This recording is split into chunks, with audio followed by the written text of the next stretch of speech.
Bonsoir bien-aimés dans le Seigneur. Merci d'être là nombreux à ces programmes d'enseignement. Nous sommes dans la joie de poursuivre par la grâce de Dieu et nous bénissons Dieu pour tout ce qu'il est en train de faire. Nous bénissons Dieu pour les échos que nous recevons qui nous viennent de partout, de tous ceux qui nous suivent fidèlement depuis maintenant plusieurs semaines, plusieurs mois déjà. Ça fait vraiment un temps qu'on a commencé ces programmes. Et je suis très reconnaissant à Dieu qui nous rend capables de pouvoir continuer ces programmes, de poursuivre et d'édifier le peuple de Dieu, d'édifier les enfants de Dieu. Alors, vous tous qui partagez, qui invitez les amis à suivre, je crois que le Seigneur vous bénira et il fera en sorte que ces choses produisent beaucoup de fruits dans vos vies. Nous saluons la présence de Maman Lina, Maman Anikas, bonsoir, que le Seigneur te bénisse abondamment. Luxagat Antonio, que Dieu te bénisse. Maman Wiva, shalom. Maman Gertrude, shalom, bonsoir. Bonsoir.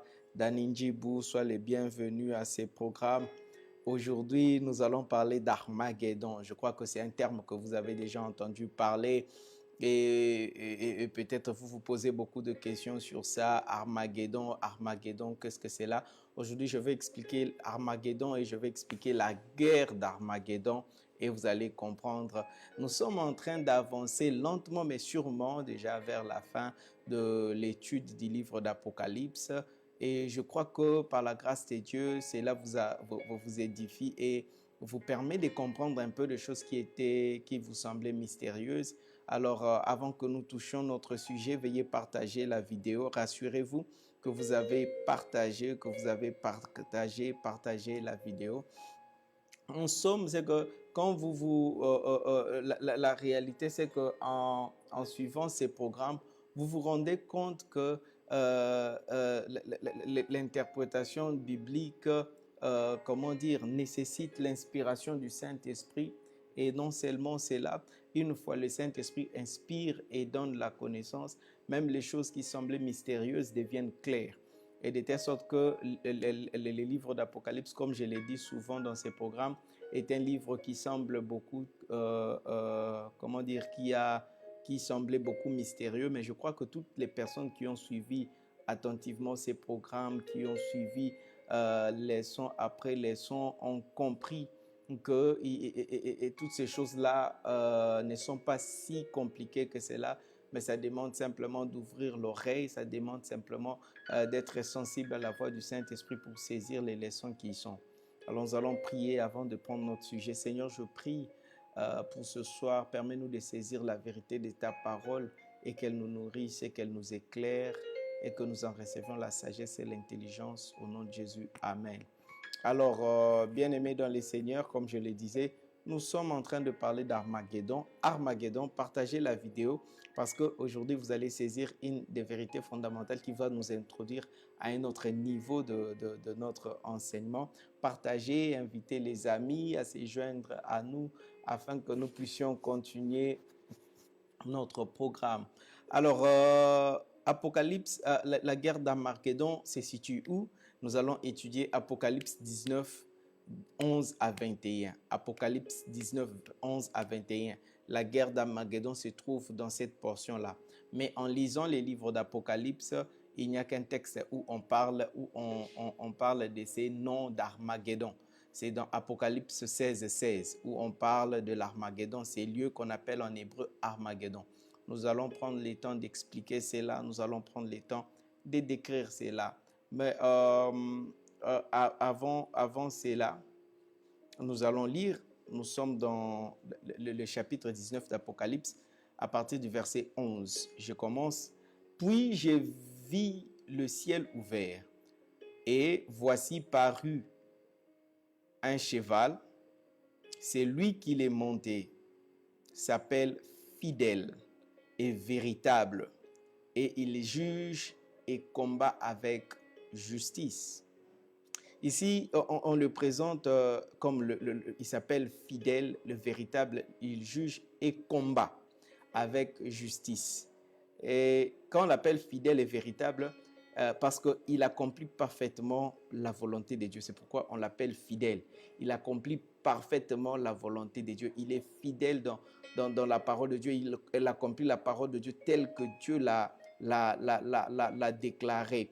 Et il est venu, c'est comme ça, il dit, voici, tu n'as voulu ni sacrifice ni offrande, et voici, je viens dans le rouleau du livre, ô Dieu, pour faire ta volonté. C'est comme ça, il est appelé témoin fidèle parce qu'il accomplit fidèlement la volonté de Dieu. Alors, il accomplit parfaitement. Psaume 89, verset 38. Psaume 89, verset 38, la Bible déclare ceci. Comme la lune, il aura une éternelle durée.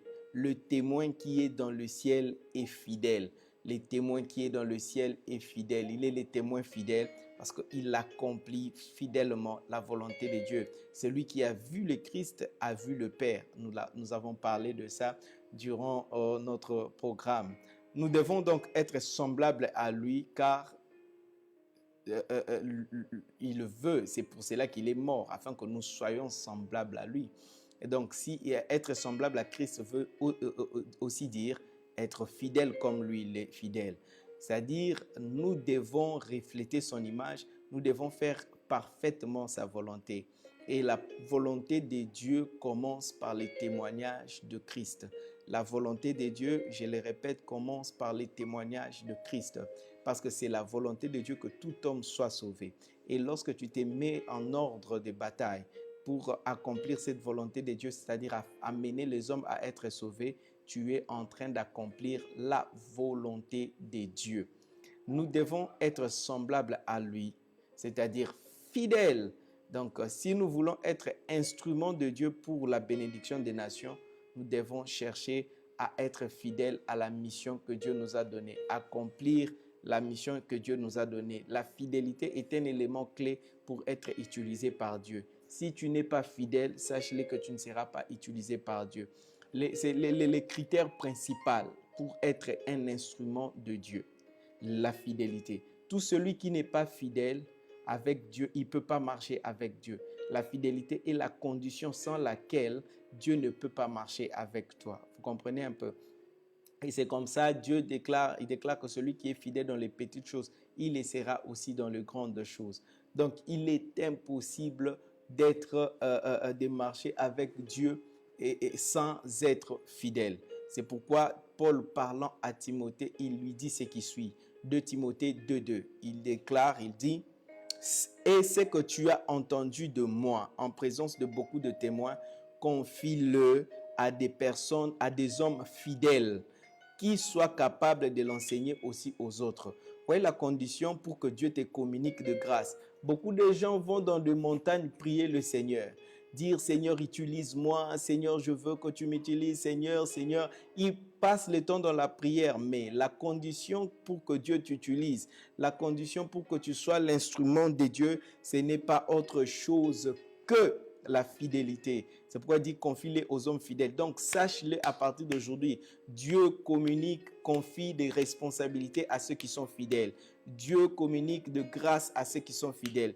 Dieu communique et donne sa bénédiction à ceux qui sont fidèles. C'est pourquoi je bénis le nom du Seigneur pour votre fidélité. Sachez que tous ceux qui sont fidèles à écouter la parole de Dieu, à être enseignés par de Dieu, il y a une récompense que Dieu vous donne. Il y a une grâce que Dieu vous donne. La fidélité est la clé pour accéder à une grande dimension de Dieu. La fidélité. La fidélité en quoi? La fidélité dans la prière. La fidélité dans l'étude de la parole de Dieu. La fidélité dans les dîmes et les offrandes. La fidélité dans le service que vous faites à la communauté, à l'église. Soyez fidèles. Quand vous prenez un engagement, soyez fidèles, allez avec jusqu'au bout. Et celui qui est fidèle, Dieu l'honore. Dieu l'honore en lui confiant beaucoup de choses. Dieu l'honore en faisant de cette personne son instrument.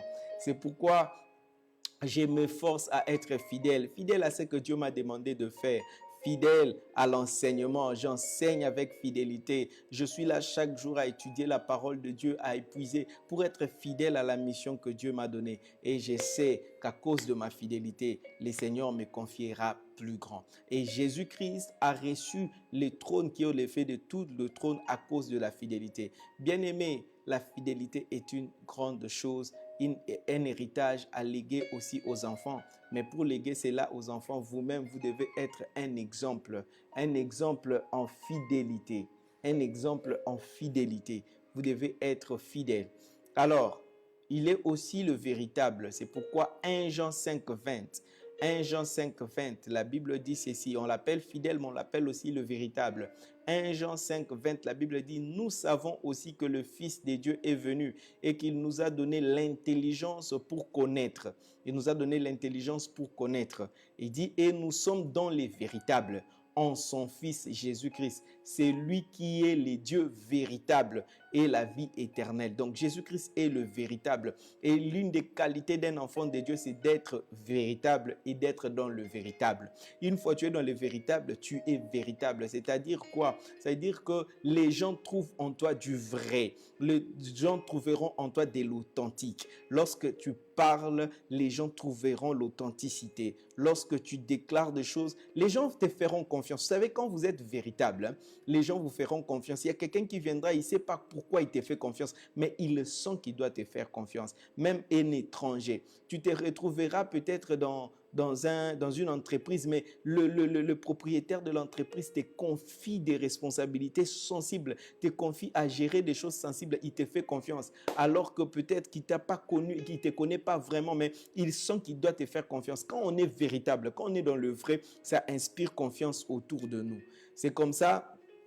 Partout où tu peux partir, les gens facilement t'ouvriront le porte. Les gens facilement te recevront quand tu es véritable. Quand tu es véritable, tu n'auras pas à forcer pour que les gens te soutiennent. Quand tu es véritable, tu ne feras pas l'effort pour que certains accès te soient accordés. Être véritable, être vrai est aussi une clé. Alors la Bible continue en disant qu'il juge et combat avec justice. Il y a une question qu'on peut se poser là. Est-ce qu'il y a un combat qui peut être juste? Yes, il y a des combats qui sont justes. Alors lui, il vient dans la bataille combattre avec la justice. Alors, est-ce qu'il y a la justice en tuant les gens? Yes, il y a des gens qui méritent d'être tués. C'est comme ça même selon la justice de la guerre, selon la justice de la bataille, c'est que lorsque l'ennemi se rend, on ne les tue plus, mais plutôt on fait de lui esclave. Comprenez? Et il y a une justice dans le combat, il y a une justice dans la bataille. Alors, il est juste dans les combats. C'est pourquoi, sache-les, les ennemis ne peuvent pas t'attaquer comme ça sans que Dieu n'intervienne. Et quand Dieu intervient dans ta bataille, quand Dieu intervient dans le combat de ta vie, il intervient avec justice. C'est-à-dire, si c'est nécessaire que quelqu'un meure, la personne va mourir.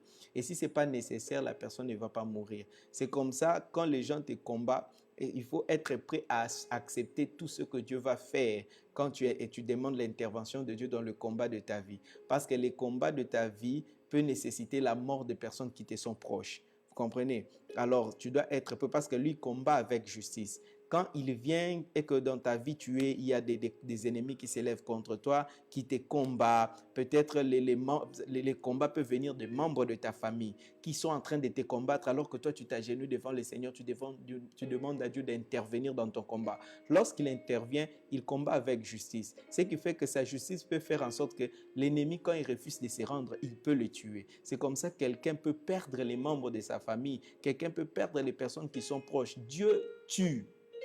Dieu tue. Dieu tue. Si tu ne le savais pas, sache-le. Dieu tue et tout cela, il est fait dans sa justice. C'est comme ça, il faut être prêt. Lorsque tu demandes à Dieu d'intervenir dans ton combat, d'être prêt, de voir peut-être quelqu'un qui t'est proche, de mourir, de voir peut-être quelqu'un que tu aimes mourir. Mais pas simplement, le Seigneur a vu que c'est la personne qui te combat et t'empêche à accomplir ta destinée. Dieu peut l'éliminer. Alors, il combat avec justice. Alors, le combat dont on parle ici, c'est le combat qu'on appelle la bataille d'Armageddon, la guerre d'Armageddon. Lorsque le Seigneur sera en train de revenir, il rentre sur la terre pour détruire les dragons, pour détruire la bête et le faux prophète et détruire tous ceux qui l'ont adoré et qui ont reçu sa marque.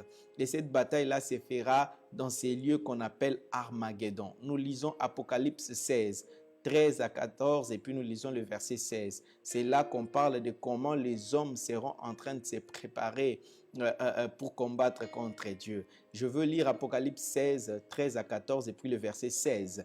La Bible dit ceci: « Et je vis sortir de la bouche du dragon et de la bouche de la bête et de la bouche du faux prophète 3 esprits impurs, semblables à des grenouilles, car ce sont des esprits des démons qui font des prodiges et qui vont vers le roi de toute la terre, afin de les rassembler pour le combat du grand jour du Dieu Tout-Puissant. » Imaginez un peu les faux prophètes, après les plaies qu'on a parlé hier, Dieu a frappé par différentes plaies, il y a déjà un grand nombre qui est mort. Certains sont morts par des tremblements, d'autres sont morts par des maladies, d'autres sont morts par différents, la peste et tout ces restes. Maintenant, les gens qui restent là avec le roi qui reste là, le diable va sentir déjà la faim.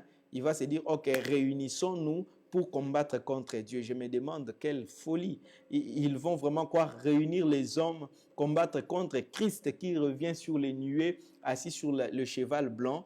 Il revient sur les nuées avec les saints, il descend et puis vous les hommes sur la terre, vous allez vous réunir en un lieu avec la bête et les faux prophètes pour combattre. Comment vous espérez battre celui qui est le créateur de toutes choses? Mais la folie de leur péché, la folie de la séduction va le prendre et ils vont se mettre en ordre de bataille. Verset 16.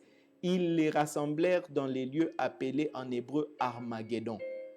Donc, c'est en ces lieux-là que la bête, celui qu'on appelle l'Antéchrist, et le faux prophète vont réunir tous les rois de la terre. Ils vont les posséder par des démons et ils vont leur faire croire que nous pouvons gagner cette bataille. Et ils vont se mettre en ordre de bataille dans ces lieux appelés Armageddon pour combattre le Christ qui revient avec les saints pour occuper la terre pendant la période de 1000 ans.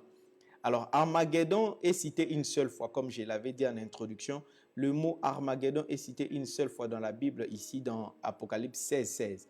Et Armageddon, en soi, ça tire son origine de la vallée de Megiddo. Megiddo, qui est là où le roi Josias, là où on a tué le roi Josias par le roi égyptien. Vous pouvez trouver l'histoire dans 2 Rois 23 à partir du verset 28, 29, 30. 2 Rois 23, 28, 29, 30. Vous trouverez l'histoire de la vallée de Megiddo. La vallée de Megiddo qui est située à Jezreel, en Israël, à Jezreel. Et c'est là où il y a eu ces carnages-là. On a tué le roi Josias, le fils d'Amon. On a tué Josias. Et cette destruction-là est devenue symbolique. C'est pourquoi on parle de la guerre d'Armageddon, parce que ça sera une destruction soudaine. Ça sera une destruction catastrophique. Donc, ça tire le nom de Megiddo, une vallée qui est à Jezreel. Alors, Ésaïe 11, verset 4. Ésaïe 11, verset 4, la Bible déclare ceci. « Mais il jugera le pauvre avec équité et il prononcera avec droiture sur les malheureux de la terre. Il frappera la terre de sa parole comme d'une verge et du souffle de ses lèvres. Il fera mourir les méchants. La justice sera la ceinture de ses flancs et la fidélité la ceinture de ses reins. » C'est-à-dire que même Ésaïe a prophétisé sur cette destruction. Le Christ, quand il descendra, ça sera pour détruire les hommes, ça sera pour détruire les pécheurs, c'est pour détruire le faux prophète et la bête. Et il va les souffler, mais eux, ils vont s'attendre à ce qu'ils combattent et ils remportent la victoire. Sachez-le, l'ennemi ne remportera jamais la bataille contre le Fils de Dieu. Il ne remportera jamais la bataille. Pourquoi? Parce qu'il a cru à un certain moment, par exemple, à la croix qu'il avait vaincu, mais Christ a vaincu la mort, il a vaincu toute la puissance de l'ennemi, tout ce que l'ennemi peut essayer, Christ a vaincu et il nous a donné le pouvoir. Et ce ne sera pas là à la fin qu'il pourra vaincre. C'est comme ça Jésus-Christ pouvait dire, voici je vous ai donné le pouvoir de marcher sur les serpents, sur les scorpions et sur toute puissance de l'ennemi et rien ne pourra vous nuire. Nous avons cette puissance-là avec nous et la destruction attend les méchants à la fin. Le verset 12 déclare ceci d'Apocalypse 19. Le verset 12 dit, « Ses yeux étaient comme une flamme de feu. Sur sa tête étaient plusieurs diadèmes. Il avait un nom écrit que personne ne connaît si ce n'est lui-même. » Oh my God. Ses yeux étaient comme une flamme de feu. Vous allez voir la même description que nous trouvons au chapitre 1 d'Apocalypse. Parlant de ses yeux, parlant de ses yeux qui sont comme le feu. Et il dit qu'il avait plusieurs diadèmes à la tête. Vous savez, certains mots bibliques, quand vous les attendez, ça vous donne comme si c'est quelque chose de... Hein, like something... Donc, compliqué, quelque chose de mystérieux, diadème, le mot tel que diadème. Diadème, ça veut simplement dire couronne. Diadème, ça veut dire couronne. C'est les signes de pouvoir et d'autorité. Donc, quand on dit qu'il avait plusieurs diadèmes, ça veut dire simplement qu'il avait plusieurs autorités, il avait plusieurs couronnes. C'est-à-dire qu'il avait l'autorité au-dessus de toute autorité. Il avait le pouvoir au-dessus de tout autre pouvoir. Vous comprenez un peu, c'est comme ça on dit qu'il avait plusieurs diadèmes sur sa tête pour montrer son autorité sur toute chose, pour montrer sa suprématie sur toute chose. C'est comme ça on dit qu'il avait plusieurs diadèmes. Diadème, ce n'est pas un mot mystérieux. Diadème veut simplement dire couronne. Diadème veut simplement dire pouvoir ou autorité. Alors, il avait cette couronne-là sur sa tête, ces couronnes-là sur sa tête. Jésus-Christ domine sur le plan, il domine dans le domaine économique, il domine dans le domaine scientifique, il domine dans le domaine artistique, il domine dans le domaine politique, il a tout pouvoir. Il n'y a aucun pouvoir qui soit au-dessus de lui. Et personne, on dit maintenant qu'il porte un nom que personne ne connaît si ce n'est lui-même. Pourquoi on dit ça? Parce que simplement, personne ne peut le décrire complètement tel qu'il est. Qui peut décrire l'agneau de Dieu? Qui peut décrire le Fils de Dieu? Il est indescriptible. Personne, there is no words to describe who he is. There is no words to describe what he can do. Personne ne peut définir jusqu'où l'action de Dieu peut aller. Personne ne peut définir qui il est. Il est infiniment grand. Il est plus grand que nos problèmes. Il est plus grand que tout ce qu'on peut penser. Il n'y a pas une philosophie qui peut le décrire. Il n'y a pas une science qui peut le définir. Il est au-dessus de tout. Il est au-dessus de tout, notre Dieu. C'est comme ça on dit qu'il a un nom que personne ne connaît si ce n'est lui-même. Parce que personne ne peut le nommer. Tous les noms que nous connaissons ne sont que des descriptions d'une de ses fonctions, d'une de ses parties. Par exemple, quand on l'appelle Jésus-Christ, ça veut dire simplement sauveur des hommes. Ça veut dire simplement sauveur des hommes. Mais il n'est pas que sauveur des hommes. Il est plus que cela. Il n'y a pas de mots pour le définir. Notre Dieu est plus grand. Notre Dieu est puissant. C'est pourquoi personne ne peut le décrire.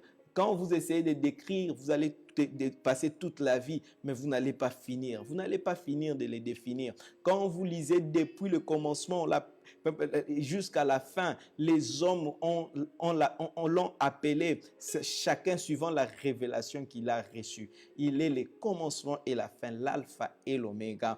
Il est le lion de la tribu de Juda. Il est l'agneau de Dieu qui ôte les péchés du monde. Il est la rose de Saron. Il est le bon berger. Il est le pain de vie. Divan Kerata. Il est la source de vie. Il est le rocher de Zage. Il est l'ancien de jour. Oh my God, je ne sais pas. Il est le soleil de justice. Il est l'étoile brillante du matin. Il est la parole de Dieu.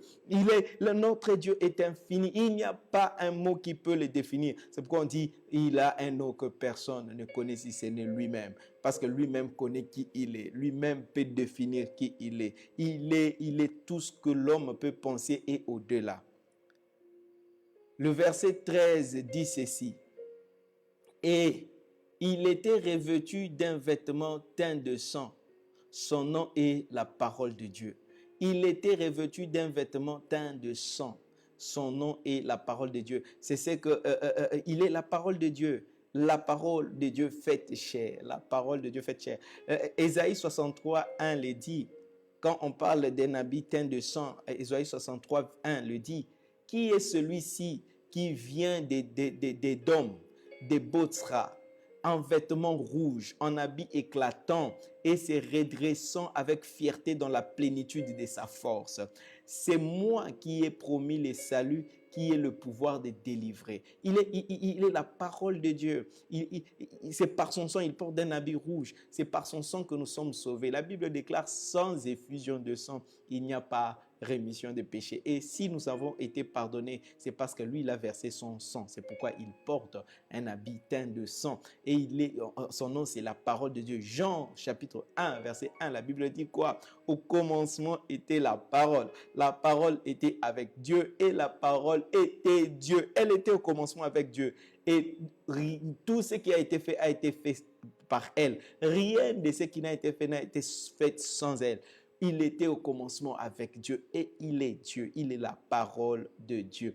Les versets 14 et 15 déclarent ceci, les décrit en disant, nous sommes dans Apocalypse 19, le verset 14 et 15 dit, « Les armées qui sont dans le ciel le suivaient sur des chevaux blancs revêtus d'un fin lin blanc pur. » Les armées dont on parle ici, ce sont les saints. Ce sera toi et moi. Nous serons en train de revenir avec lui, revêtus des habits blancs. Nous aussi, nous serons sur des chevaux blancs. Ce qui fait que même si tu ne connais pas conduire un cheval, ce jour-là, tu seras capable. You will be able to ride a horse. Nous allons tous être sur des chevaux. Donc, si aujourd'hui sur la terre, ce ne sont que les riches qui font l'équitation, qui conduisent les chevaux, sache-les que ces jours-là, toi et moi, nous serons aussi sur les chevaux. Tu vas avoir la bénédiction, la joie de conduire. Tu sauras qu'est-ce que ça fait de chevaucher. Voilà le verbe français qui va avec. Tu seras dans la joie de chevaucher. Un cheval, et puis ça ne sera pas n'importe quel cheval, mais ça sera un cheval blanc. Ça sera un cheval blanc. Même si sur la terre, tu n'as pas eu de voiture, mais ces jours-là, tu seras en train de descendre sur la terre sur un cheval blanc. Sur un cheval blanc. Et tu seras revêtu d'un fin lin blanc. C'est-à-dire sur la terre, même si tu n'as pas porté des habits griffés, des habits de grande valeur, mais ces jours-là, tu seras revêtu d'un fin lin, d'un habit très coûteux. Oui, très coûteux, qui sera brillant, ça sera blanc et ça sera pur.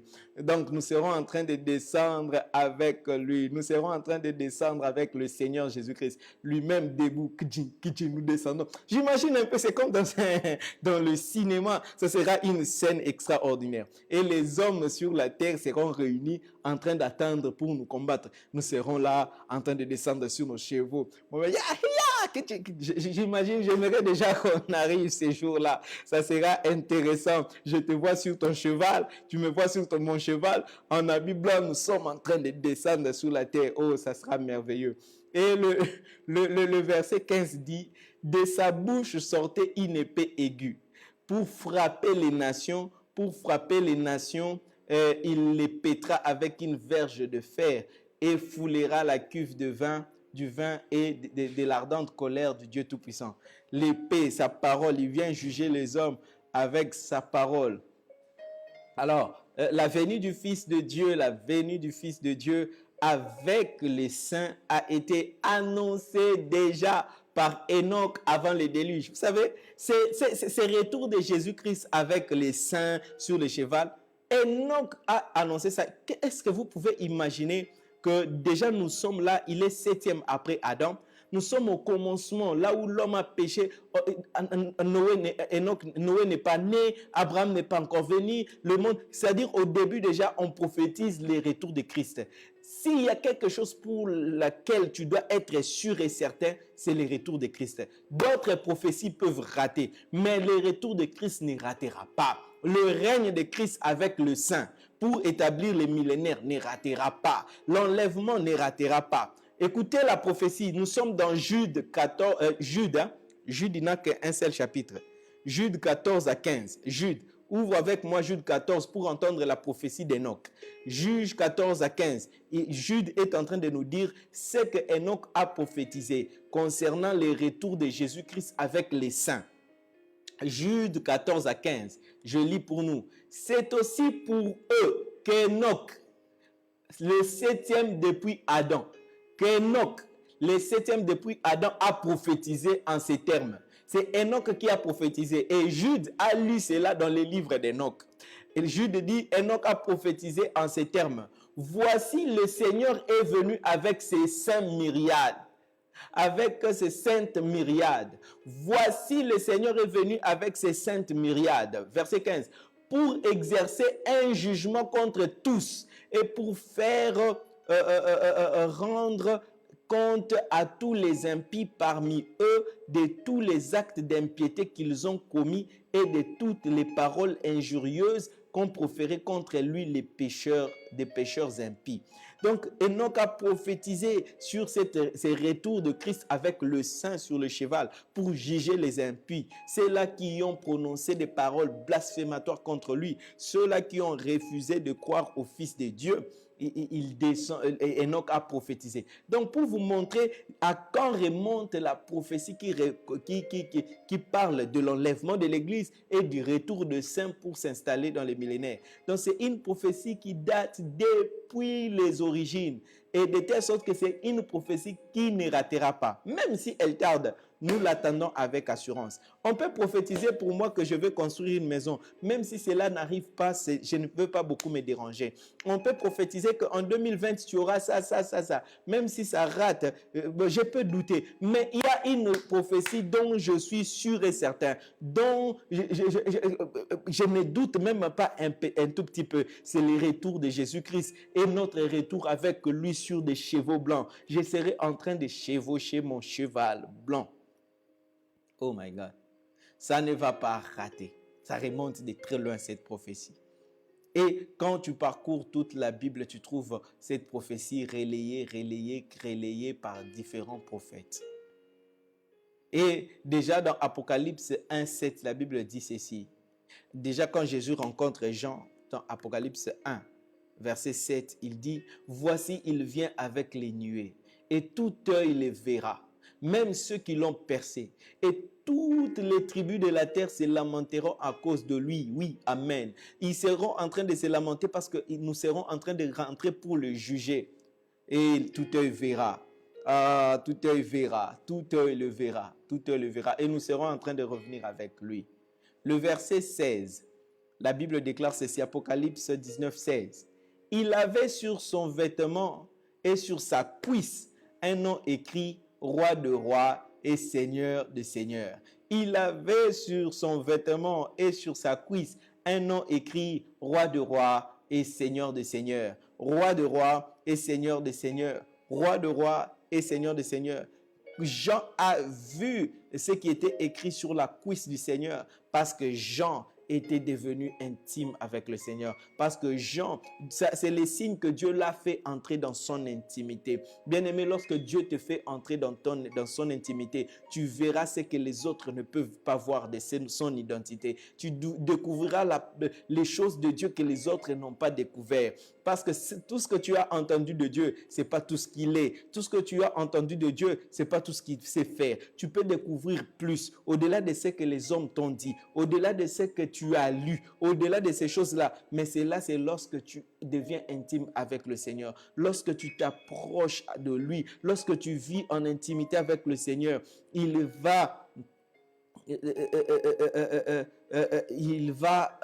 comment dire, te montrer des choses cachées. Il va te montrer son intimité. C'est comme ça, Jean a vu ce qui était écrit sur la cuisse de Jésus. Il a vu ce qui était écrit sur la cuisse de Jésus. Il a vu ce qui était écrit sur la cuisse de Jésus. Je prie que Dieu te révèle de choses cachées. Je prie que Dieu te révèle de choses que seuls les intimes de Dieu peuvent connaître, de choses que seuls les intimes de Dieu peuvent découvrir, de choses cachées au public, de choses cachées à la masse. Que Dieu trouve le plaisir de venir durant la nuit alors que tu dors pour t'expliquer des secrets, pour t'expliquer des choses cachées. Alléluia.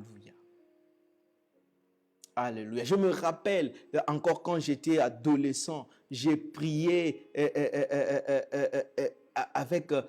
tout mon cœur. Il y a une chanson même que j'avais écrite à cette époque-là, que j'avais composée pendant que nous adorions avec les amis. Je veux demeurer plus près de toi, partager ton intimité, juste demeurer plus près de toi, partager ton intimité. Nous chantions ces cantiques-là où nous disions à Dieu, je veux demeurer plus près de toi, partager ton intimité. Et je vous ai raconté les témoignages alors que je faisais cette prière chaque jour. Seigneur, je veux vivre près de toi, partager ton intimité. Le Seigneur m'a fait grâce de voir ce qui s'est passé dans son cœur, de voir ce qui s'est passé. Et c'est alors que j'avais reçu l'appel pour le ministère. Ne vous étonnez pas que je vous enseigne la parole en vous disant des choses que vous n'avez pas entendues ailleurs. Ne vous étonnez pas que je vienne avec le même texte biblique, mais que je fasse ressortir certaines vérités que vous n'avez pas entendues ailleurs. Simplement parce que quand on demeure dans l'intimité avec Dieu,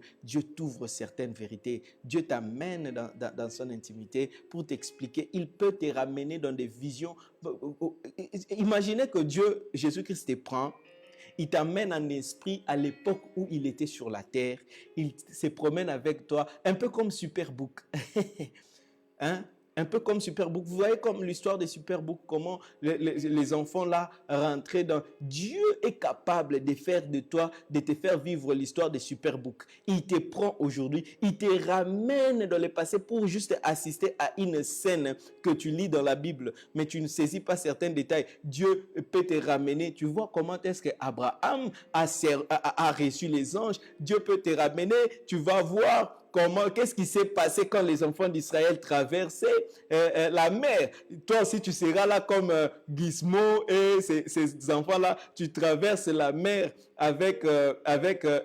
Tu vois la scène, comment. Et puis quand tu viens prêcher, maintenant, tu expliques aux gens la scène de la traversée des enfants d'Israël. Dieu est capable. Ça, ce sont des choses réservées aux intimes.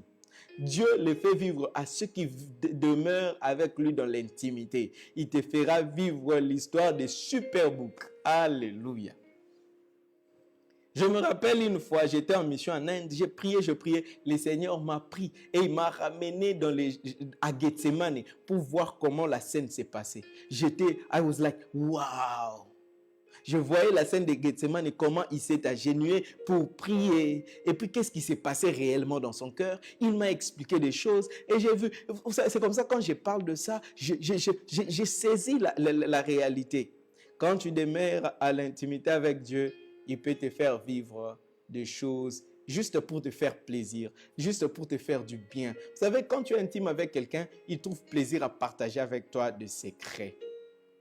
Daniel chapitre 2 verset 47. La Bible dit, le roi adressa la parole à Daniel et dit, en vérité, votre Dieu est le Dieu de Dieu et le Seigneur de rois et il révèle les secrets puisque tu as pu découvrir ces secrets. Est-ce que vous entendez ça? Écoutez, il dit, le roi adressa la parole à Daniel et dit, en vérité, votre Dieu est le Dieu des dieux et le Seigneur de rois et il révèle les secrets. Puisque tu as pu découvrir ces secrets, Dieu est capable de révéler des secrets. Dieu est capable de te révéler des secrets. De la même manière, Daniel a appris à être intime avec Dieu. Daniel a vécu en intimité avec Dieu. C'est pourquoi Dieu pouvait lui révéler des secrets. Il révèle les secrets. C'est comme ça que Daniel a eu la vision de choses à venir. Daniel a eu la vision de choses à venir que Jean écrit dans l'Apocalypse, mais Daniel a déjà vu ça à cause de son intimité avec Dieu. Et si tu vis en intimité avec Dieu, tu vas précéder les temps. Tu connaîtras beaucoup. Et Nebuchadnezzar était le plus grand roi à cette époque-là, mais il reconnaît qu'il est le roi de rois. Le nom qui est écrit sur sa cuisse, roi de rois. Il reconnaît la suprématie de ce Dieu-là. Et Exode 8.15, Exode 8.15, la Bible déclare ceci.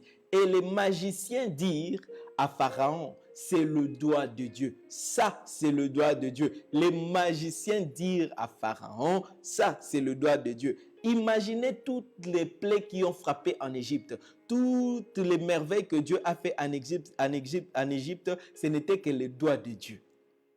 Pharaon, qui était aussi le grand roi à cette époque-là, a reconnu par ses magiciens que Dieu est au-dessus de lui, que ça c'est le Dieu de Dieu, ça c'est le Tout-Puissant. Et ça, ce n'était que le doigt de Dieu.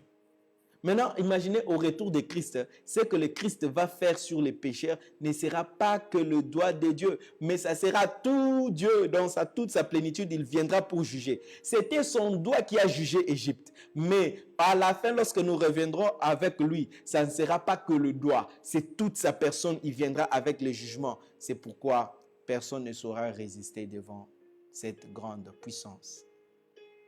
Nous lisons Apocalypse 19, 17 à 18 maintenant, le verset 17 et 18. La Bible déclare ceci. Et je vis un ange qui s'éteignait dans le soleil. Waouh! Un ange qui s'éteignait dans le soleil.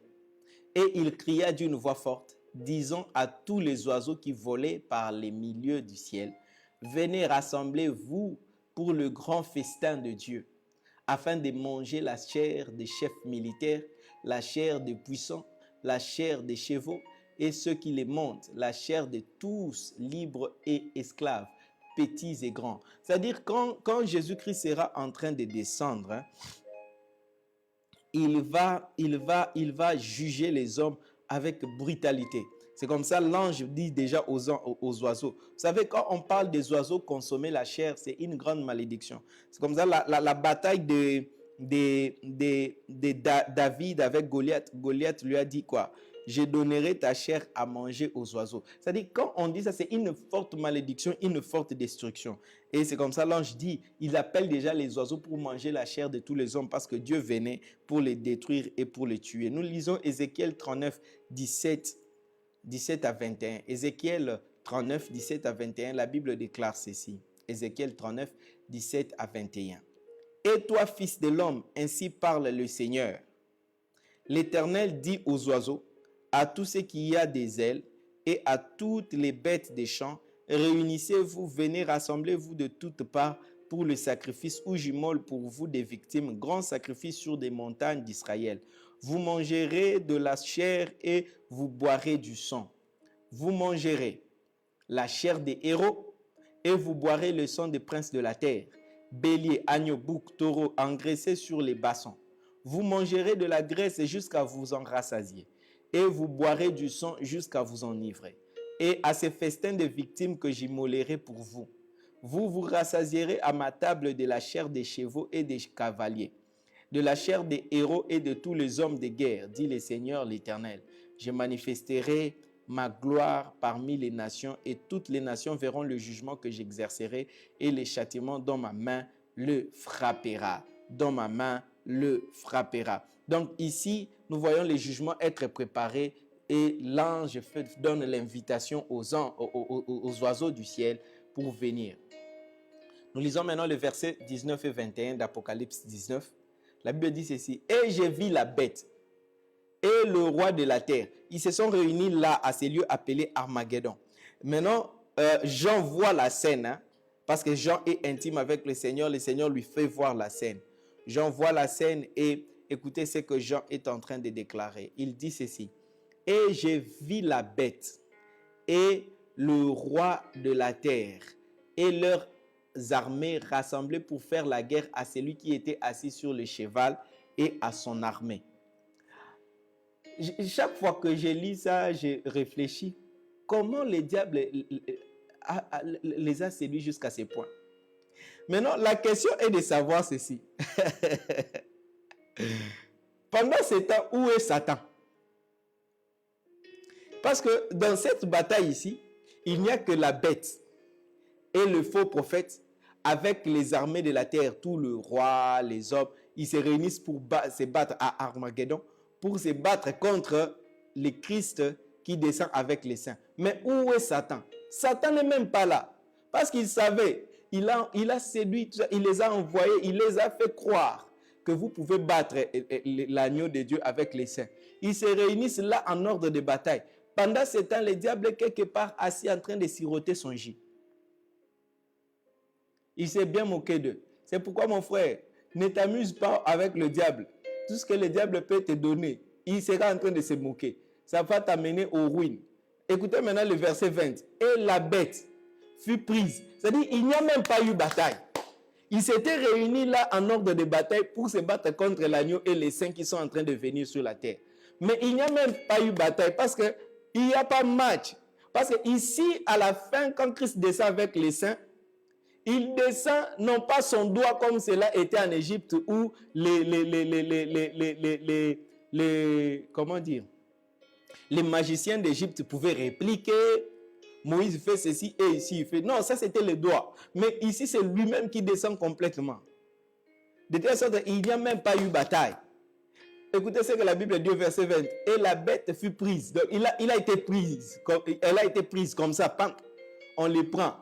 Et avec elle, les faux prophètes. Et les faux prophètes, on les retient comme ça. Qui avaient séduit ceux qui avaient pris la marque de la bête et adoré son image.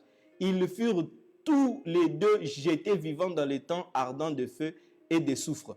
Dieu les a pris comme ça et les a jetés dans les temps de feu. Il les prend comme ça, simplement, pas toi, viens, et puis il les jette là-bas. Waouh! Pendant ce temps, le diable n'est même pas là. Et vous savez maintenant, qu'est-ce qui va se passer? Lis avec moi, comment dire, Apocalypse chapitre 6.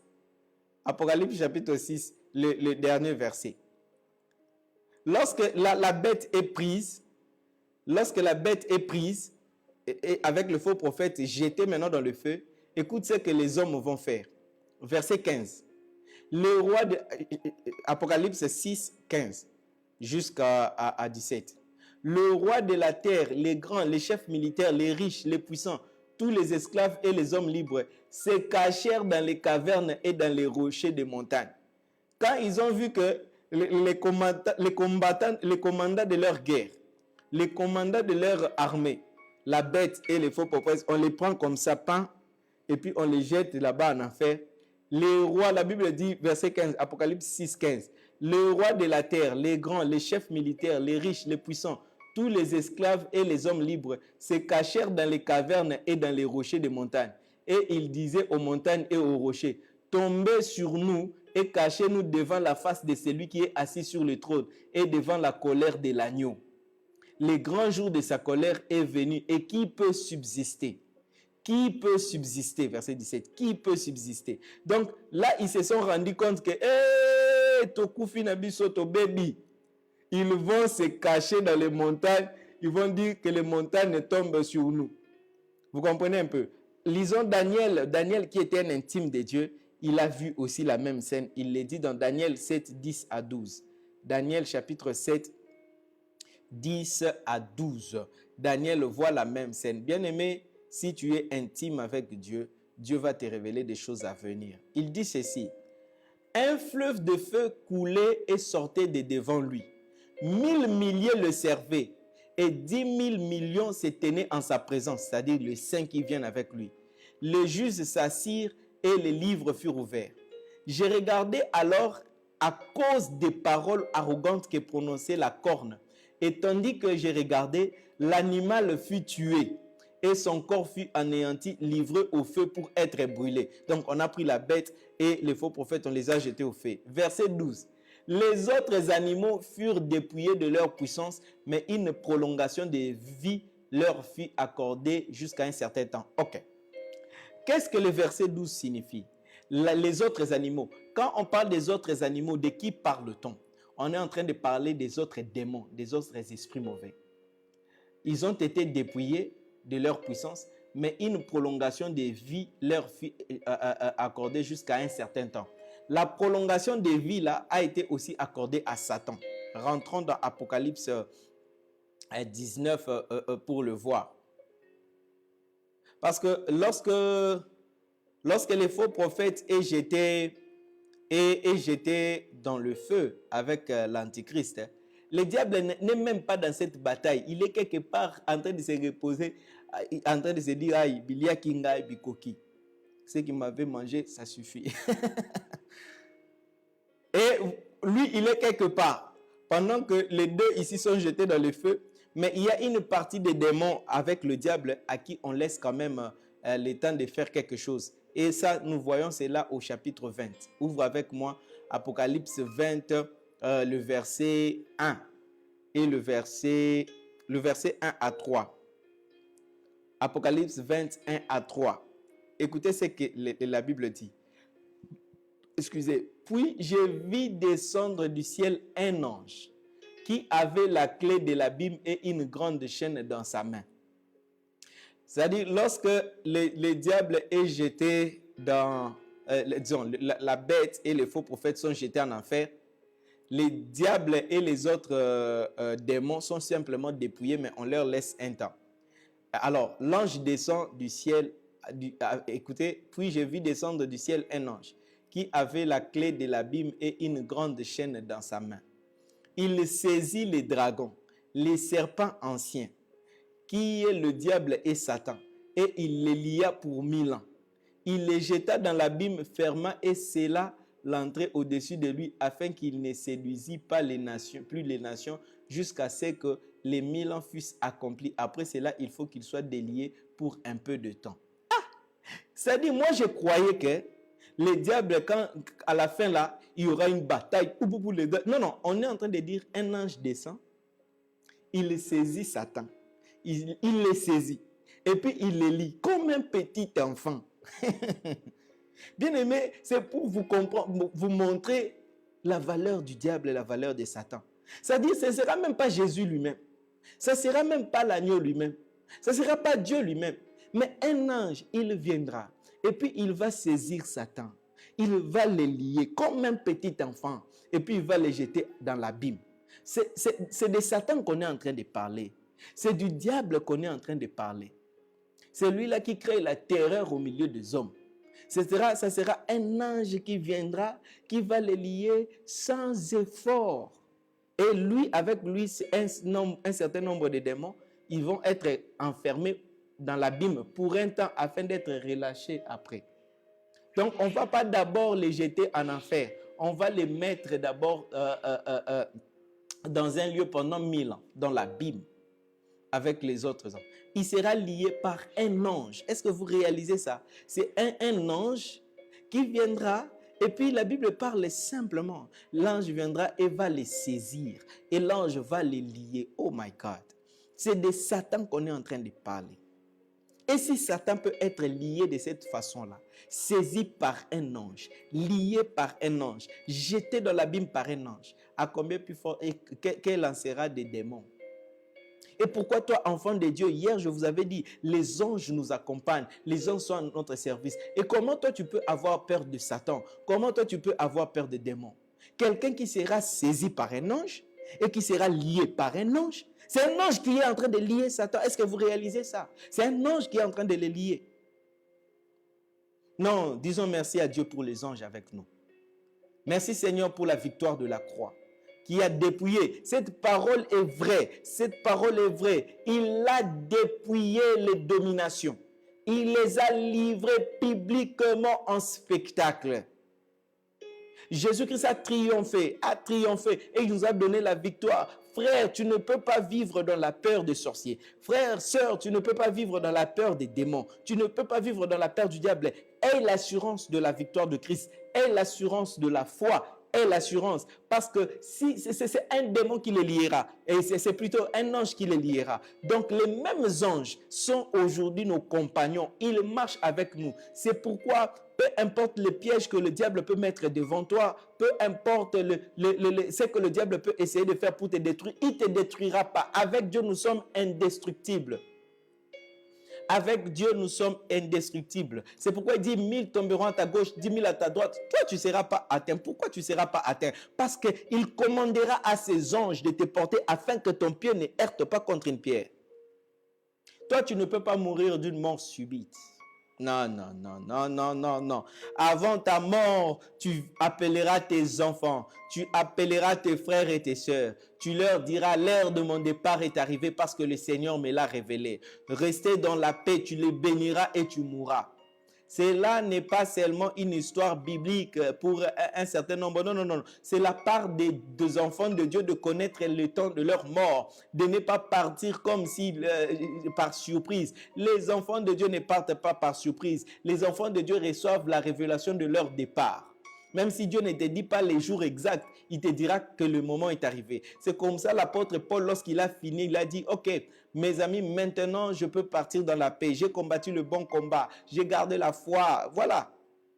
Et lorsque le temps n'était pas encore arrivé, il savait que même si on m'amène en prison, je ne mourrai pas. Moi, je ne mourrai pas, je vivrai, je raconterai les œuvres de l'Éternel. Je raconterai le bonté de l'Éternel. Tu ne peux pas mourir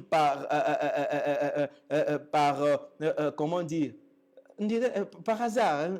Tu ne peux pas mourir, une mort subite. Non, non, non, non, non, non, non, non. Toi, tu sauras et tu prépareras tes enfants. Tu prépareras ta famille. Tu leur diras, l'heure de mon départ est arrivée. Ne pleurez pas, ne soyez pas dans l'amertume. J'ai accompli ma mission. Restez dans la paix du Seigneur et puis tu vas mourir. Je déclare au nom de Jésus que la mort ne te surprendra pas. Je déclare au nom de Jésus, la mort ne te surprendra pas. Ni dans ta maison, la mort n'entrera pas par surprise. Que cette grâce, je ne sais pas si j'ai déjà partagé ça avec vous. Un jour, il y a plusieurs années, je crois, ça doit être en 1900, quel 1900, c'est 2000. C'était vers 2010. 2010, j'étais un jour en train de prier, d'adorer le Seigneur. Pendant que j'ai prié dans cette salle, le Seigneur Jésus-Christ est entré. Et il est venu, il s'est assis à côté de moi. Et il m'a dit, Thuram, aujourd'hui, je suis venu juste te dire quand est-ce que tu vas mourir. Et il m'a dit quand est-ce que j'allais mourir. Et ces jours-là, j'étais dans la présence de Dieu. J'ai dit, oh Seigneur, oh Seigneur. Donc, tel que je suis assis ici, je sais quand est-ce que je vais mourir. Ce n'est pas une surprise pour moi. Je ne serai pas surpris par la mort. Dieu m'avait dit exactement l'année de ma mort. Il ne m'avait pas dit le jour, mais il m'avait dit l'année de ma mort. Il m'a dit, tu mourras en telle année. Tu mourras en telle année. Et il me dit pourquoi il m'a dit ça. Il m'a dit pour que tu me serves convenablement jusqu'à ce que tu atteignes cette année-là. Parce que voici les étapes de ta vie. Voici ce que tu feras. Et il avait raison de me dire ça. C'est ce qui m'a ôté la peur de la mort quand je pars en mission en Asie et partout où je vais. Je sais que même si je vais dans des endroits dangereux, je ne mourrai pas parce que je connais mon temps. Le Seigneur me l'a révélé, le Seigneur m'en a parlé. Je connais quand est-ce que je mourrai. C'est pourquoi tout ce que l'ennemi peut essayer de faire contre moi pour me tuer, ça ne va pas réussir parce que mon temps est bien fixé et je les connais. Et Dieu, c'est comme ça que je vous ai dit, Dieu révèle des secrets à ses intimes. Si tu deviens intime avec le Seigneur, il te révélera ces genres de choses-là. Moi, je connais. Je connais l'année de ma mort. Je connais l'année de ma mort. Dieu me l'a dit. Dieu me l'a dit. Et c'est comme ça, quand cette année arrivera, je vais appeler ma famille. Je vais appeler mes enfants. Je vais appeler mes frères et sœurs. Je leur dirai, ok, le temps de mon départ est arrivé. Le Seigneur m'avait déjà dit cela, donc ne me pleurez pas. Voilà là où vous allez m'enterrer. Voilà ce que vous allez faire. Voilà ce que vous allez faire. Voilà ce que vous allez faire. Glory to Jesus. Amen. Amen. Et je serai tellement dans la joie que je serai dans la joie de partir. Je serai en train de partir avec joie pour voir mon Seigneur. J'irai là-bas parmi les anges, près d'Emmanuel me consoler, passant mon temps à la louange. Dire à Jésus un grand merci. Yeah, I'm not afraid of anything. He is with me. He walks with me. He tells me I am his own. Yes. Et je connais mon temps. Bien-aimé, nous avons vu Jacob. Si vous voyez les gens de la Bible, ils connaissaient les temps de leur départ. Toi aussi, tu connaîtras les temps de ton départ. Que cette grâce que le Seigneur m'a faite te soit faite aujourd'hui au nom de Jésus. J'ai pris pour te communiquer la grâce. Qu'il te soit révélé le temps de ton départ. Que tu ne meurs pas par surprise. Que tu ne pars pas par surprise. Mais que tu saches, comme moi je le sais, que toi aussi tu le saches au nom de Jésus. Tu verras que cela va ôter la peur. Cela va ôter beaucoup d'inquiétude dans ton cœur. Cela te fera vivre avec assurance. Cela fera en sorte que tu sois focalisé sur les buts. Cela fera en sorte que tu sois concentré sur ta mission. C'est pourquoi moi je suis focalisé et concentré sur ma mission. Parce que Dieu m'a parlé de beaucoup de détails concernant ma vie et concernant la vie à venir. C'est pourquoi je suis focalisé sur la mission. Je dois accomplir ma mission. Et je suis en train de le faire chaque jour, sacrifiant ce qu'il faut sacrifier. Je sacrifie ce qu'il faut sacrifier parce que je connais la valeur de l'accomplissement de la mission. Parce que je connais la valeur. Que cette grâce te soit accordée dans le nom de Jésus. Alors, le dernier verset d'Apocalypse 21 dit ceci. Et les autres, Apocalypse 19, verset 21. Et les autres furent tués par l'épée. Et l'épée qui sortait de la bouche de celui qui était assis sur le cheval. Et tous les oiseaux se rassasièrent de leur chair.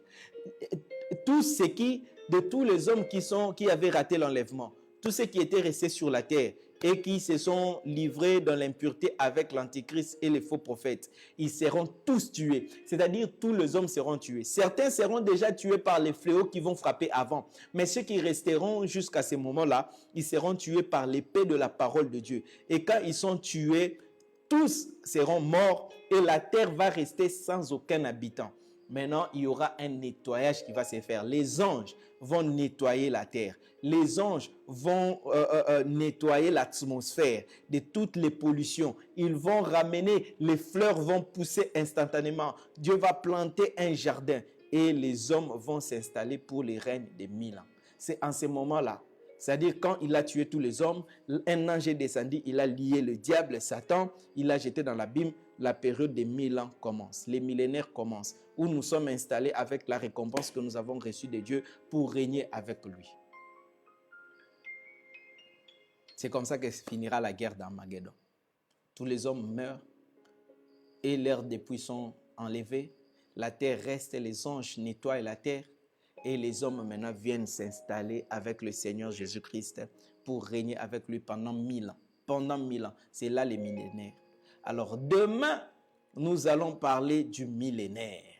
Quelle sorte de vie nous allons mener durant les millénaires? De quelle façon nous serons en train de vivre? Comment nous allons passer notre temps avec le Seigneur durant les millénaires? Qu'est-ce qui se passera? Est-ce qu'on va se marier? Est-ce qu'on sera en train de produire des enfants? Quel est le sentiment qu'on aura? Est-ce qu'on va reconnaître nos quartiers et nos pays? Est-ce qu'on va reconnaître? Nous allons en parler demain parce que nous serons sur la terre. Demain, nous allons parler du règne des millénaires. Pour aujourd'hui, nous arrêtons la prière. Seigneur, je bénis ton nom pour cette parole merveilleuse que tu nous as donnée ce soir, qui a éclairé quelqu'un, qui a fortifié quelqu'un. Je prie, Seigneur, qu'elle produise de fruits au centuple. Père, pour toutes les choses que j'ai demandées pour mes frères aujourd'hui, la grâce de connaître leur temps de départ, la grâce de connaître des secrets de Dieu, la grâce de devenir tes intimes. Fais-leur la grâce de s'accrocher à toi afin de voir dans l'invisible. Au nom puissant de Jésus. Merci pour cette grâce qui descend sur ton peuple ce soir. Merci pour cette grâce qui rafraîchit l'âme, qui donne la paix et la joie. Merci pour le Saint-Esprit. Merci pour l'inspiration. Au nom de Jésus, nous avons prié. Amen. Merci. Que Dieu vous bénisse. Demain, nous allons parler du millénaire. Quel type de vie nous allons mener pendant le millénaire? Est-ce que nous serons en train de manger? Est-ce que nous serons en train de boire? Allons-nous nous marier? Nous allons en parler demain à 21h juste. N'oubliez pas de partager la vidéo. N'oubliez pas de lancer des watch parties. N'oubliez pas d'inviter les amis à suivre. N'oubliez pas d'aller dans notre page YouTube, dans notre chaîne YouTube, pour télécharger les vidéos afin de suivre et de donner aux amis. Visitez notre site web. Ne manquez pas de contributions. Vous allez remarquer que notre qualité d'Internet s'est sensiblement améliorée. Il n'y a plus de problème. Ça ne bloque plus parce que nous avons, nous avons eu un autre abonnement d'Internet, ce qui nous permet de bien faire. Et nous payons, nous payons cher pour ça et l'Internet nous consomme vraiment beaucoup. Alors, pour avoir la bonne qualité, ça me dépend des dépenser. Alors, nous avons besoin de votre soutien financier pour avoir la bonne connexion Internet, pour avoir l'électricité en permanence en achetant le carburant pour le groupe qui nous aide, pour tous ces besoins-là. Veuillez je vous prie de soutenir ces ministères financièrement. Nous avons besoin de ça pour vous servir convenablement. Vous voyez comment on est en train d'améliorer les conditions chaque jour. Donc, nous avons besoin de ça. Et heureusement que nous sommes pendant la période, la saison sèche a commencé. C'est comme ça, vous voyez, je suis dans cette salle où il n'y a pas la climatisation. Nous avons la climatisation seulement dans 2 salles. Mais comme il faut de temps en temps changer de cadre, et nous sommes ici, comme il fait, c'est la saison sèche, c'est pourquoi je ne transpire pas. Mais lorsque la saison de pluie reviendra, la chaleur sera encore là. Donc, nous aurons aussi besoin de mettre la climatisation ici. C'est avec vos contributions que nous allons faire les plateaux, arranger, acheter des caméras qui nous permettront de faire des émissions encore plus sophistiquées, plus intéressantes, avec beaucoup de beauté, pour la gloire de notre Seigneur. Mais pour l'instant, nous continuons petit à petit selon la grâce que le Seigneur nous donne. Que Dieu vous bénisse, que Dieu te bénisse, Maman Gertrude, que Dieu te bénisse, Maman Wiva, Maman Claudine Lobengo, Luc Sagat Antonio, Maman Evelyne, vous tous qui nous avez suivis ce soir, que Dieu vous bénisse pour votre fidélité. Abraham, David, Lokesa, que Dieu vous bénisse, que Dieu vous bénisse, que Dieu vous bénisse. On se retrouve demain à 21h juste pour parler du millénaire. Pour ce soir, portez-vous bien. À demain. Bye bye.